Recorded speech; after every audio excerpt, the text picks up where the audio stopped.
The Batman.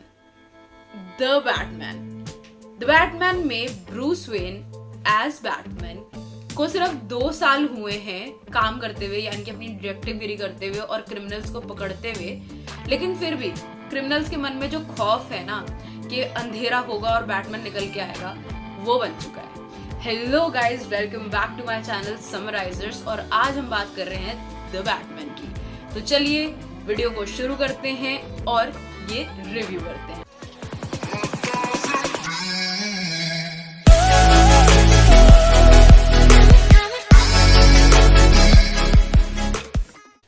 Thomas when यानी Bruce के father के मर्डर के बाद गॉथम सिटीजन्स का बदलाव यानी रिन्यूअल से बिलीफ उठ चुका है, और जो ब्रूस वेन है वो भी बदला लेना चाहते हैं। उनके मन में भी बहुत ही ज्यादा बदले की भावना है।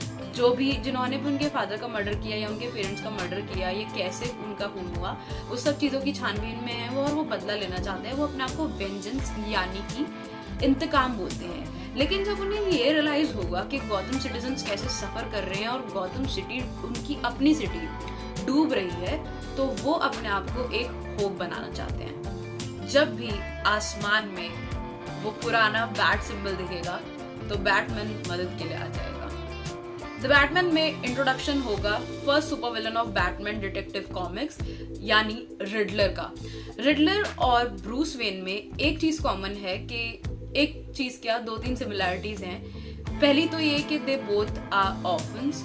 दूसरी चीज ये कि they both are broken inside.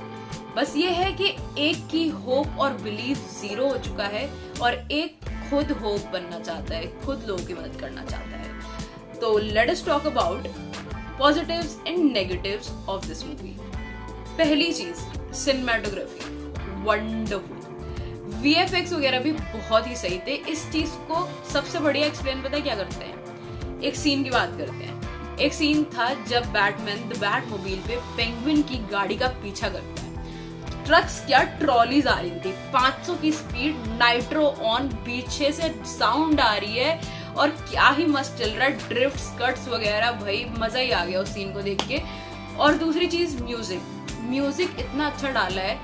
जैसे कोई सीन चल रहा है, बहुत ही अच्छा इमोशनल सीन चल रहा है या बहुत ही तगड़ा एक्शन सीन चल रहा है, तो उसमें सॉन्ग्स इतने बढ़िया डाले हैं कि सुनने का दिल करे और सीन से कनेक्ट करने का दिल करे।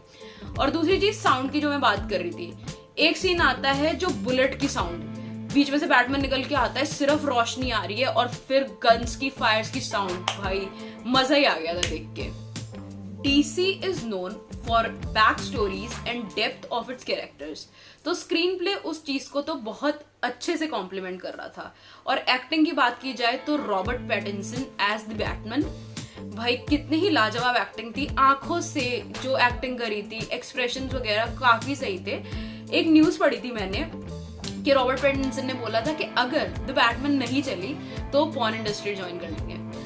वैसे तो मुझे कोई दिक्कत नहीं है, कोई कुछ भी काम कर सकता है, लेकिन आपको पॉर्न इंडस्ट्री ज्वाइन करने की जरूरत नहीं है, क्योंकि मेरी तरफ से तो फुल ऑन बढ़िया है ये मूवी, और मेरी तरफ से तो 100% रिकमेंडेड है लोगों को कि ये मूवी जरूर देखनी चाहिए। बचपन की यादें तो ताजा हो ही जाएंगी। दूसरी ओर Penguin, Colin Farrell as Penguin पहचान में नहीं आ रहे थे। अगर जो मैट रिव्यूज हैं, उन्होंने, उनका एक इंटरव्यू था, उन्होंने उसमें बोला था कि जब वो मिले थे कॉलिन फेरल से, तो उन्होंने किसी मूवी के लिए वेट गेन किया था, तो उन्होंने सोचा कि ये पेंगुइन के लिए फिट बैठ जाएंगे, तो इस तरीके से कॉलिन फेरल की एस पेंगुइन कास्ट हुई थी। ह्यूमर टच होता है ना, हर एक मूवी में थोड़ा सा ह्यूमर होना जरूरी है, तो वो पेंगुइन के कैरेक्टर से ही आता है। एक सीन आता है जब गॉर्डन और हमारे बैटमैन पकड़ लेते हैं पेंगुइन को गलती से, क्योंकि हो जाती है स्पेनिश की गलत ट्रांसलेशन, तो बोलता है कि भाई क्या ही डिटेक्टिव बनोगे तुम लोग, क्या गुंडे बनोगे यार, जब तुम इंग्लिश ट्रांसलेशन नहीं, स्पेनिश टू इंग्लिश ट्रांसलेशन ठीक से नहीं कर पा रहे हो। वो सीन भी बहुत अच्छा था। और 1-2 सीन पेंगुइन के और आते हैं जब वो अकेला खड़ा होता है, किसी से बात कर रहा होता है, तो बहुत ही ज्यादा हंसी आती है उन सीन्स को देख के। और तीसरी बात करें तो वो है फाल्कन की, जॉन आर्तुरो एस फाल्कन, उनकी भी एक्टिंग काफी सही थी। मतलब ऐसे अमीर हरामी लड़का बंदा दिखाया है वो, कि वो उनका फेस मतलब मैं ये नहीं कहूंगी कि वो हरामी दिखते हैं, लेकिन उनका फेस फाल्कन के कैरेक्टर पे बहुत ही सही लग रहा था और उनकी एक्टिंग भी बहुत ही ज्यादा अच्छी थी। लेकिन इन सब की एक्टिंग एक तरफ और पॉल डानो की एक्टिंग एक तरफ। पॉल डानो एज रेडलर, भाई इतनी ही बढ़िया एक्टिंग करी है।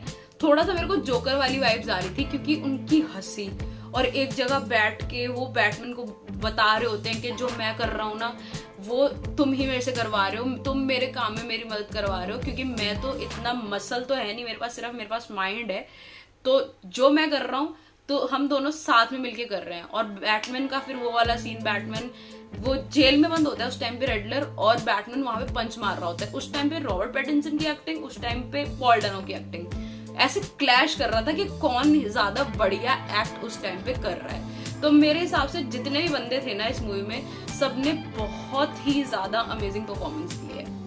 कुछ नेगेटिव्स भी थे, जैसे कि पहला, एक्शन की थोड़ी सी कमी, और डीसी की वही पुरानी बीमारी, लेंदी मूवीज बनाना और डार्क पिक्चराइजेशन। लेकिन फिर भी जो बचपन की यादें ताजा हुई ना, उससे मैं बहुत ज्यादा खुश हूँ। मैं ही नहीं, शायद सबके बचपन में सबने ऐसा किया होगा, जो भी 90s वाले लोग हैं, कि अपने भाई बहन के साथ बैठना, शाम को टीवी ऑन करना, कार्टून नेटवर्क चलाना और जस्टिस लीग देखना, बैटमैन के, सुपरमैन के एक्शन फिगर्स खरीदना, द बैट मोबाइल खरीदना, वही remote control car, the bat cycle खरीदना, ये सब चीजें ना ऐसे नॉस्टैल्जिया सा हो गया और दिल को बहुत ही ज्यादा खुशी मिली।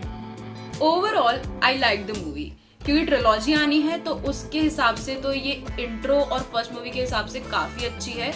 और हाँ, एक चीज बहुत इंपॉर्टेंट है कि उसको जहां पे छोड़ा गया है, मूवी को जहां पे एंड किया गया है, जेल में रेडलर हंसता हुआ दिखाया है एक बंदे के साथ और बात करता हुआ दिखाया है, दोनों साथ में मिलकर हंस रहे हैं, शायद से वो जोकर की हंसी थी। मुझे नहीं पता, अगर आपको पता है तो कमेंट सेक्शन में बताओ क्या वो सच में जोकर की हंसी है। वैसे नेक्स्ट मूवी में पता चलेगा, लेकिन अगर आपको पता है तो मुझे जल्दी से बताओ।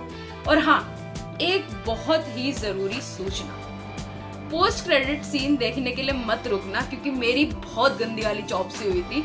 मैंने लास्ट तक देखा और लास्ट में लिख के क्या आया, क्वेश्चन मार्क लिख के आता है, पहले वही ब्रैकेट्स में क्वेश्चन मार्क लिख के आता है रेडलर वाला कि आप रिडल सॉल्व करिए, लेकिन फिर उसके बाद लिख के आता है स्पेस आता है, फिर लिख के आता है गुड बाय और वार्नर बॉस का थप्पा। तो भाई जी प्लीज पोस्ट क्रेडिट सीन देखने के लिए मत रुकना। बाकी आज की वीडियो के लिए इतना ही, हम मिलेंगे अगली वीडियो में। परंपरा को निभाते जाना, like comment share and subscribe. Tata bye bye, नमस्ते।